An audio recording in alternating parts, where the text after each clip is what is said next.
Selamat pagi semuanya. Jadi materi kita minggu ini adalah kita akan mencoba memasukkan data raster, vektor, dan GeoJSON. Jadi kalau memang sebelumnya pada saat kita bermain-main dengan QGIS, raster itu kan kita pakai Bromo. Jadi kalau misalkan di leaflet, kita juga nanti akan coba memasang foto, tapi bukan Bromo. Mungkin kita akan ambil studi kasus lainnya. Begitu juga dengan pada saat kita menempelkan foto ubaya. Foto ubaya yang kita paskan koordinatnya sesuai dengan lokasi aslinya. Oke, pertama kita akan masuk ke data raster. Kapan itu dibutuhkan? Sebenarnya misalkan kalian punya foto dari drone yang lebih detail, lebih bagus gitu dari yang peta yang kita punya, peta base map yang kita punya, itu kita bisa manfaatkan raster itu, kita bisa sesuaikan dengan lokasi aslinya. Atau kita mau menempelkan peta masa lampau, jadi kita bisa melihat perbandingannya masa sekarang dengan masa yang lampau, atau juga menaruh peta yang memang tidak ada. Contohnya kalau memang di base map kemarin, kalau kalian perhatikan di Bing, di open layer yang di Bing, itu kan GM kan belum ada ya, Galaxy Mall Surabaya itu belum ada. Itu bisa kita tambahkan juga menggunakan raster. Jadi misalkan kalian ambil foto drone-nya, lalu kalian tempelkan dan sesuaikan dengan koordinat aslinya. Nah, pada leaflet caranya adalah hanya dengan memberikan posisinya di dunia nyatanya dengan latitude longitude dari sudut kiri atas dan kanan bawah dari gambar gitu ya. Jadi kalian nanti tinggal mencari koordinatnya lat longnya untuk kiri atas dan kanan bawah dari gambar. Nah, di sini sudah saya sediakan juga linknya referensi dari leaflet. Bisa kita buka. Sebentar kita buka. Ini ya. Jadi ada image overlay. Caranya gampang, kalau leaflet kita tinggal menyiapkan fotonya dulu, lalu kita yang di sebelah sini adalah koordinat kiri atas dan di sebelah kanan adalah koordinat kanan bawah dari foto, jadi ujung dan ujung diagonal gitu. Jadi kalau memang sudah disiapkan dalam bentuk lat long, hanya dengan 3 baris coding ini sudah bisa menempel di peta kalian. Lalu selanjutnya kita akan memakai studi kasus. Nah ya, kita pakai Sidoarjo Buduran. Jadi di sebelah kanan sini ada foto itu ya, foto peta Buduran, peta peruntukannya dari Buduran. Ini kalau nggak salah kuning ini untuk perumahan, lalu warna abu-abu ini untuk pabrik, merah ini kalau nggak salah sekolah, dan lain-lain. Sebelah sini ada. Nah ini nanti kita akan crop sesuai yang kita butuhkan, jadi nggak semuanya kita tempel di peta. Karena kalau memang kalian bisa dulu di WLS juga, sudah saya siapkan. Jadi kalian dulu, lalu kalian crop untuk mengambil koordinatnya seperti ini ya. Nah, jadi kalau misalnya saya di zoom, itu di sebelah kiri atas ada koordinatnya 690.000. Sebenarnya kan dalam itu ya, dalam UTM. Jadi kita harus convert dulu ke lat long. Ini yang kiri atas, lalu yang sebelah ini adalah kanan bawah. Jadi kita ambil titik potongnya di sini. Lalu kita tulis dulu koordinatnya dari UTM, kita pindah ke lat long. Jadi setelah kita temukan lat longnya, lalu kita crop. Nah, itu yang kita jadikan acuan untuk koordinat kiri atas dan koordinat kanan bawah gitu ya. Nah, karena yang saya sediakan gambarnya dalam bentuk UTM, kita perlunya dalam lat long, maka kita harus konversi dulu. Sebetulnya banyak sih di Google ya, banyak converter online. Ini sudah saya sediakan salah satunya. Kita buka di zoneums.com. Kita buka di browser.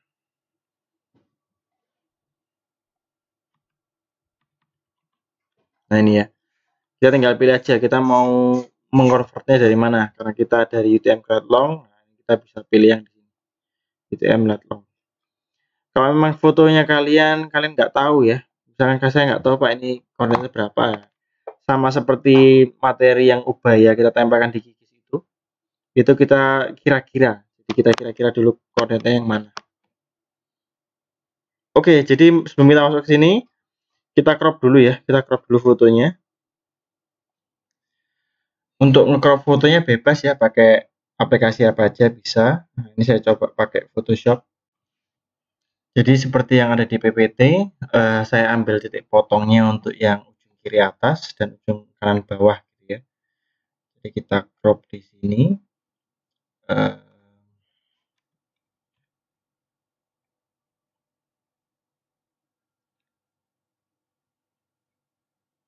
Kalau sudah di crop, nah ini saya ambil ujung atasnya. Oh sorry, masih belum betul ya, saya perbaiki. Saya crop kiri atas hingga kanan bawah. Yang kebetulan sudah ada acuannya. Kalau sudah saya crop, nah ini.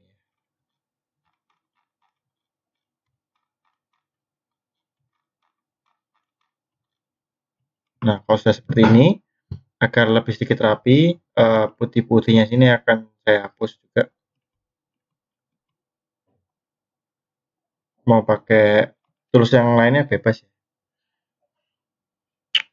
Kita hapus dulu.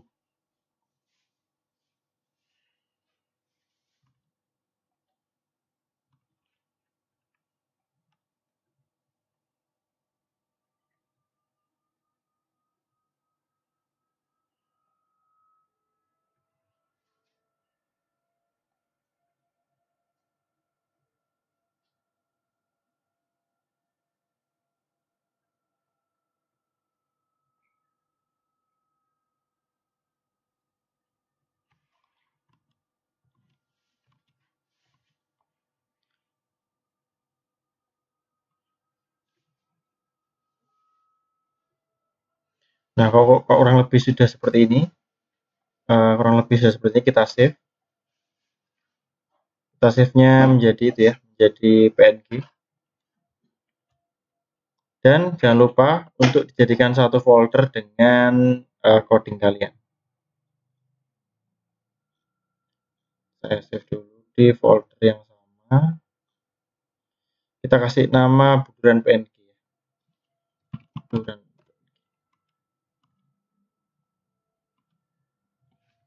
Nah, sudah saya save. Ini kok kita lihat di Sublime. Nah, ini ya, sudah saya save jadi buduran PNG.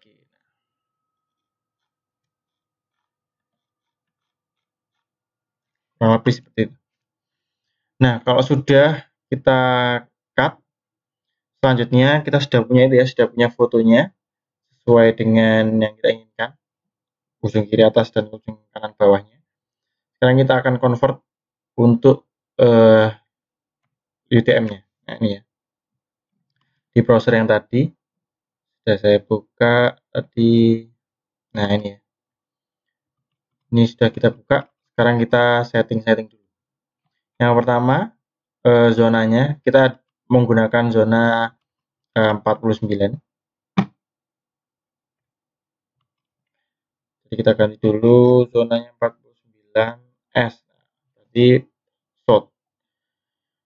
Setelah itu kolomnya XY betul. Nah, sekarang kita tinggal kita copy aja ya, lokasi UTM-nya. Sesuai yang di situ ada 690.000, 918.0200. Itu untuk yang ujung kiri atas. Nah, sekalian untuk yang ujung kanan bawah 69 2400, 9177 200. Kalau sudah UTM 49 short, lalu UTM sudah kalian masukkan, kita klik yang transform. Nah, kalau di transform nanti akan muncul layar baru ya. Ini saya copy aja layar barunya ke sini biar kelihatan di rekamannya. Nah, ini adalah hasilnya yang tadi. Nah, ini hasilnya yang tadi. Berarti kita sudah punya thread long-nya. Setelah itu, kalau sudah kalian sudah punya fotonya sudah kita crop, lalu koordinat sudah kita convert menjadi thread long, Ya ini hasilnya. Selanjutnya, nah tinggal kalian menggunakan dua baris coding ini. Nah sebelumnya kita copy dulu latihan 5 menjadi latihan 6. Copy dulu latihan 5 jadi latihan 6.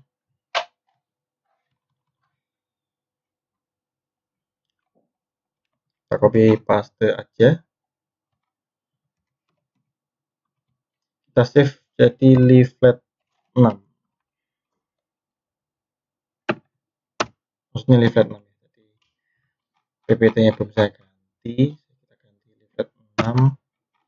Judulnya juga jangan lupa diganti leaflet 6. Kita save dulu. Kita ambil mentahannya saja dari leaflet 5. Lalu kita coba load dulu di browsernya, kita refresh ini ya. Lalu kita coba load latihan 6. Nah ini ya, karena memang minggu lalu kita banyak coba-coba plugin. Nah ini caranya seperti yang di PPT tadi, kita cukup menggunakan ini. Jadi kita buat boundnya dulu, kita buat variabel boundnya dulu.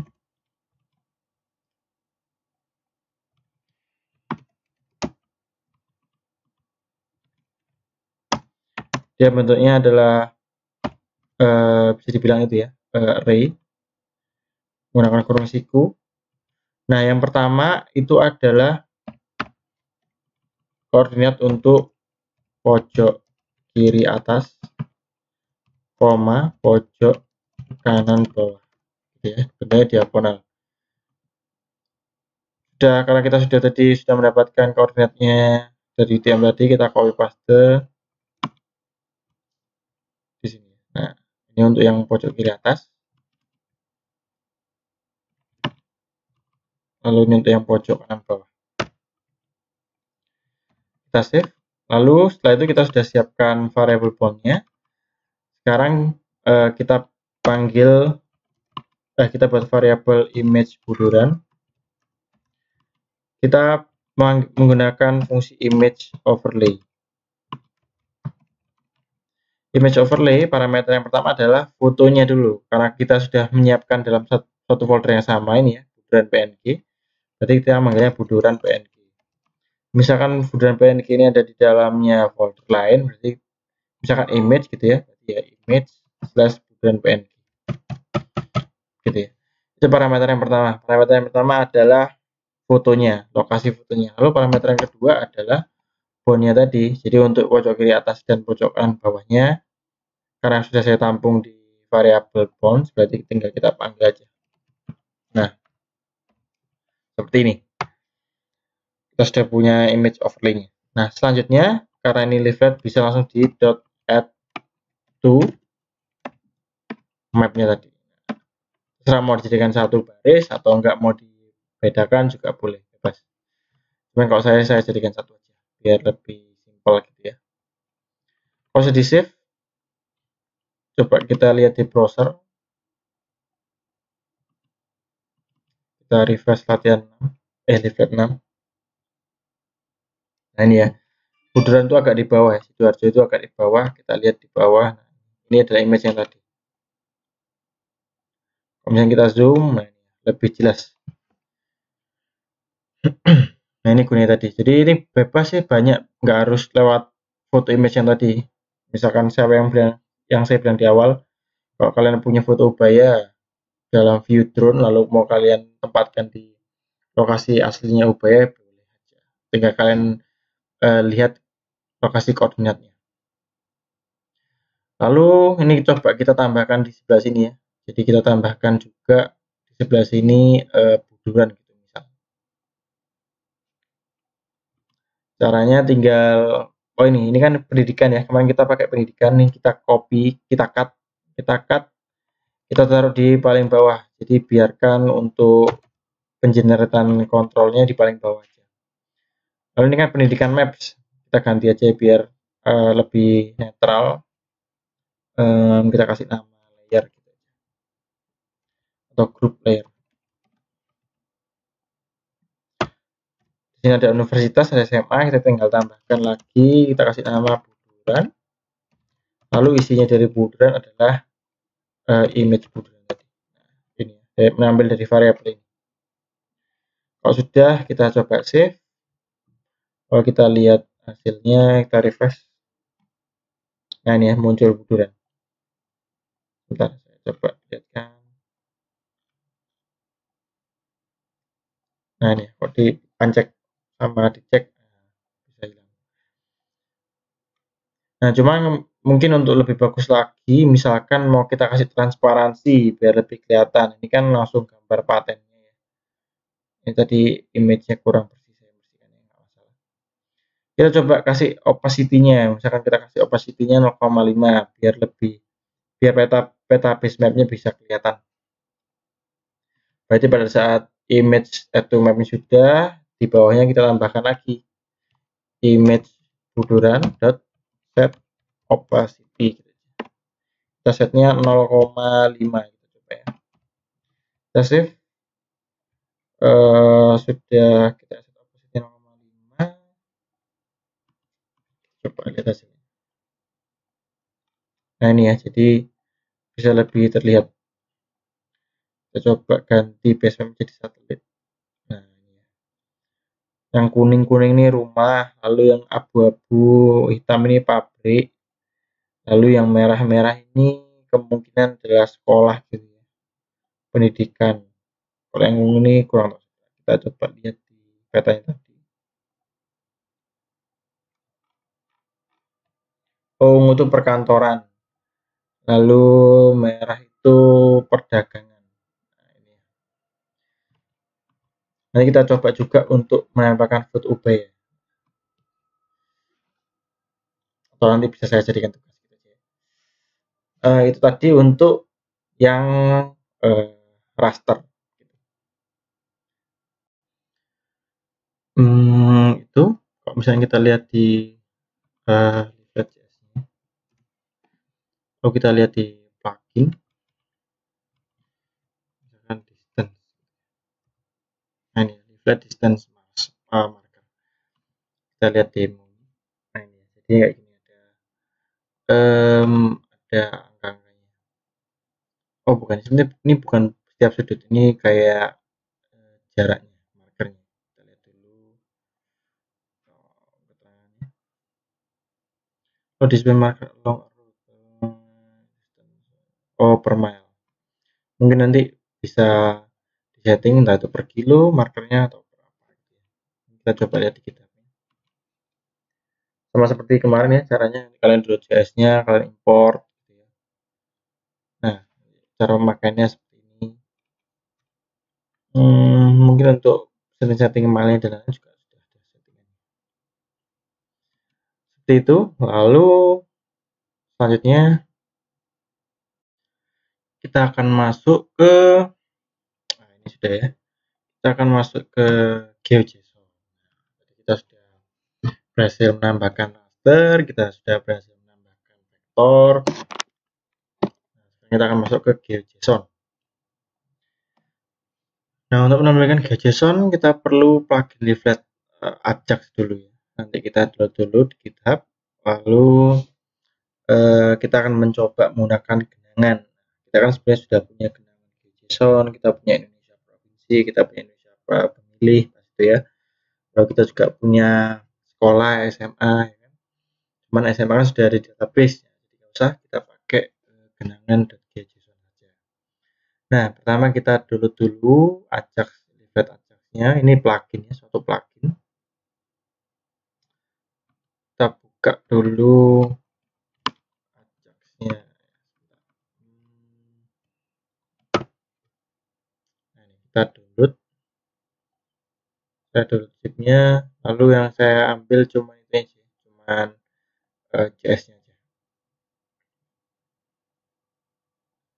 Ini kita cut aja ke dalam satu folder yang sama ya, dengan codingan kita. Nah, saya jadikan satu aja di folder plugin ya, biar jadi satu semua di situ. Saya ekstrak. Nah, ini sudah muncul ya Leaflet Ajax. Nah, ini saya keluarkan aja yang saya perlukan di disk. Nah, Leaflet Ajax CS ini saya taruh di luar sini aja biar jadi satu. Nah, ini sudah muncul. Lalu kita kembali lagi ke codingnya. Nah, di sini kita tambahkan lagi di paling atas. Nah, ini kita panggil, saya copy scriptnya. Tadi apa namanya?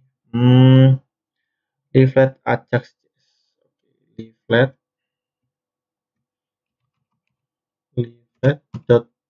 ajax.s gitu ya.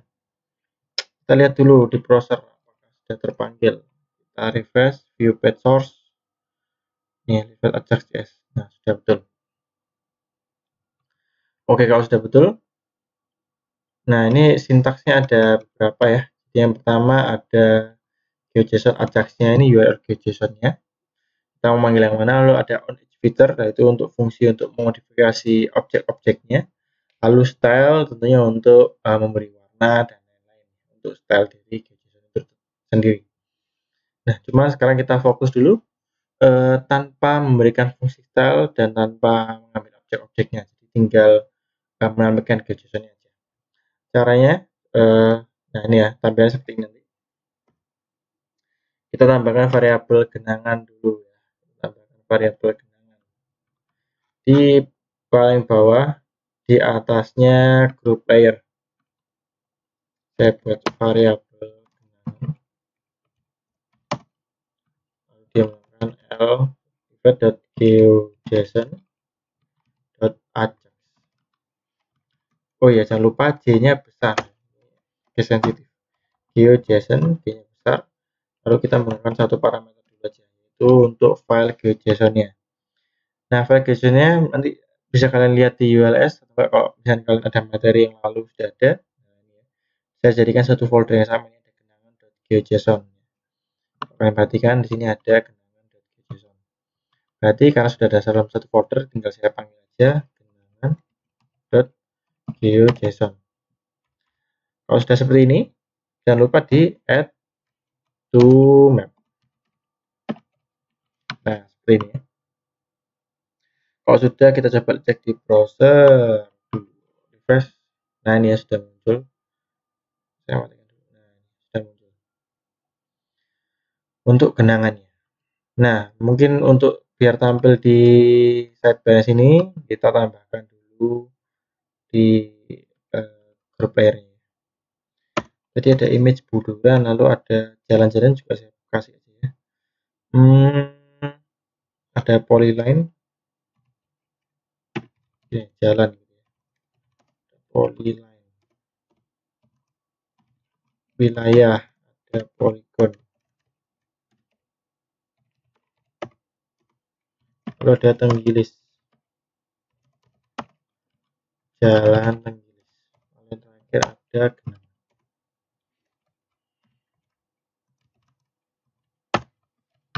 Kita save, lalu kita coba lihat dulu. Ini sudah muncul semua ya.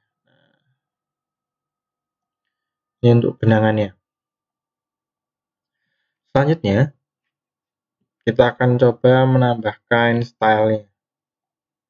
Nah ya, jadi untuk menambahkan stylenya kita modifikasi karena bentuknya function, jadi kita buat function dulu. Jadi kita buat function warna genangan, baru kita tambahkan di parameter pada saat pembuatan GeoJSON-nya. Oke, kita buat dulu functionnya di atasnya genangan. Kita buat function warna genangan. Lalu parameternya apa? Parameter kita kasih feature.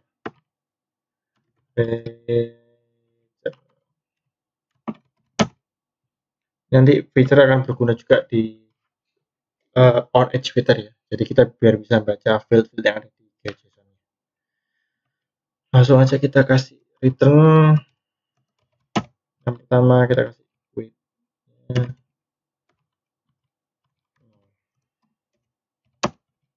Lalu fill color siang.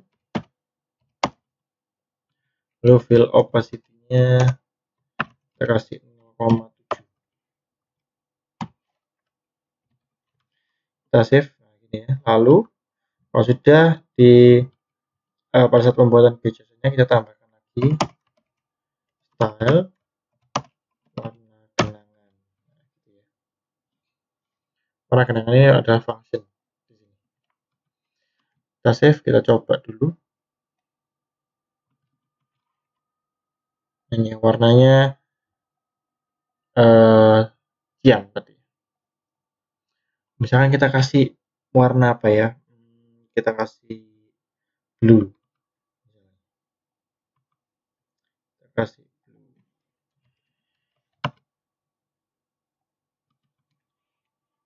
Nah, begini. Sudah sesuai. Nah, sekarang kita ingin menambahkan lagi function lagi di warna genangannya. Karena kita di warna genangannya sudah bisa membaca fiturnya. Ini ada fitur, berarti kita sudah bisa membaca apapun field yang ada di dalamnya GeoJSON.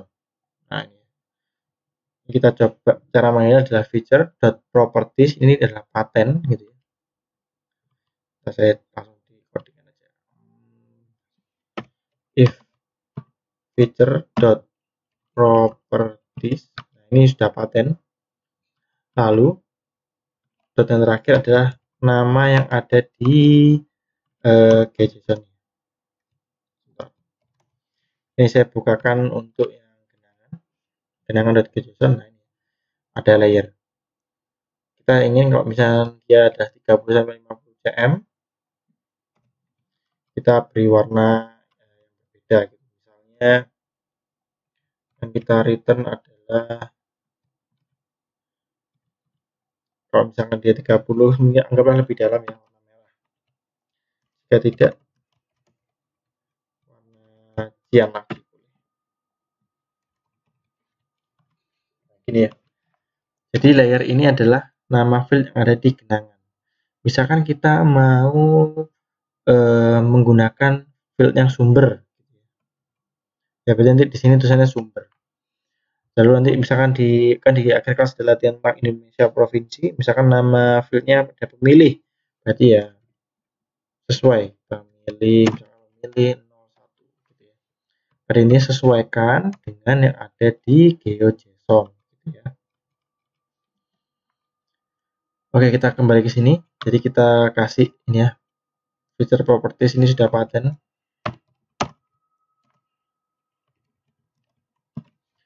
Nah, kalau yang layer baru sesuaikan nama yang field yang ada di GeoJSON. Sekarang kita lihat 30-50 cm, kita kasih warna merah. Selain itu, di sini ada 0-15 dan lain-lain, berarti selain ini akan berwarna cian gitu ya. Kita lihat hasilnya.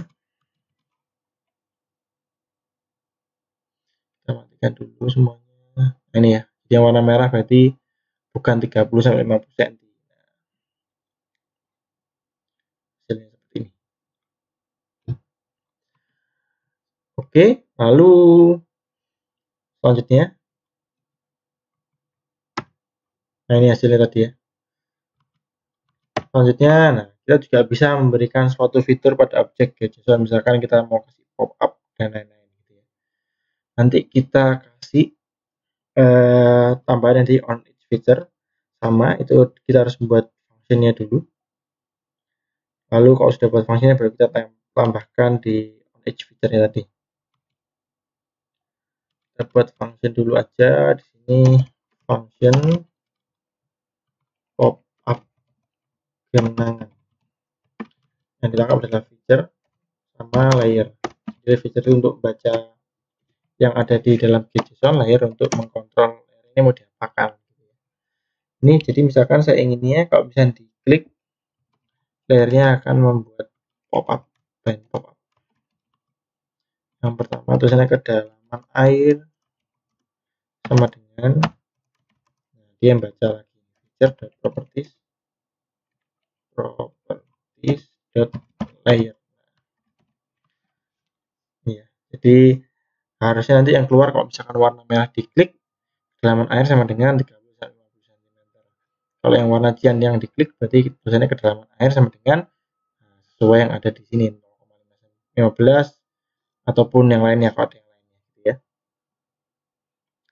Sederhana itu ya kalau untuk yang lihat, enak sekali. Kalau sudah kita buat fungsinya untuk pop up, nah Jadi kita tambahkan aja nih, ini bentuk array ya, bisa kita tambahkan lagi koma on, kita pakai on each feature. On each feature-nya kita manggil pop up genangan. Kita save. Ini style manggil warna genangan, yang on each feature kita manggil pop up genangan. Parameternya gimana Pak? Parameter ya feature layer ini sudah paten, kita anggap paten aja. Jadi kita mengikuti ini. Kita save, kita coba lihat hasilnya. Yang saya matikan dulu. Ini kita klik dalam air 0 sampai 15. Oke, 0 sampai 15 yang merah. Nah, 30 sampai 50 cm. Gitu ya. Itu tadi untuk pemanfaatan dan menampilkan JSON. Jadi nggak masalah kalau kita sudah pakai Livet, mau kita menampilkan raster, vektor, ataupun JSON masih aman. Kalau begitu, itu tadi adalah materi kita minggu ini. Selanjutnya adalah ini hasilnya tadi. Selanjutnya adalah tugas. Oke. Jadi nanti di WA saya sediakan indonesia.geojson dari week 2 ya. Saat open air atau enggak pada saat di kikis dulu. Buatlah kembali peta hasil pilpres. Di sana ada pemilih 1, pemilih 2 yang sudah secara acak. Kedua field tadi adalah jumlah pemilih pilpres, tampilkan ke dalam aplikasi dengan ketentuan jika pemilih 1 lebih banyak, provinsi yang bersangkutan diwarnai merah. Jika pemilih 2 yang lebih banyak, provinsi yang bersangkutan diwarnai orange. Kemudian saat diklik keluar pop-up, berisi nama provinsi, lalu jumlah pemilih 1, jumlah pemilih 2. Buatlah mulai dari awal tanpa data-data lainnya ya, jadi nggak perlu pakai yang SMA tadi, nggak usah, pokoknya latihan tadi nggak usah. Jadi pure khusus untuk hasil pilpres. Dan kita fokus untuk di materi GeoJSON saja. Simpan dengan nama, maksudnya latihan 08. Saya ganti latihan 08. Nah ini ya, Livet 08 nanti diupload di URS. Sekian untuk program minggu ini. Jika masih ada yang bingung, silahkan diskusi di WA saya atau bisa email ke habis.gmail.com. Sekian dan terima kasih.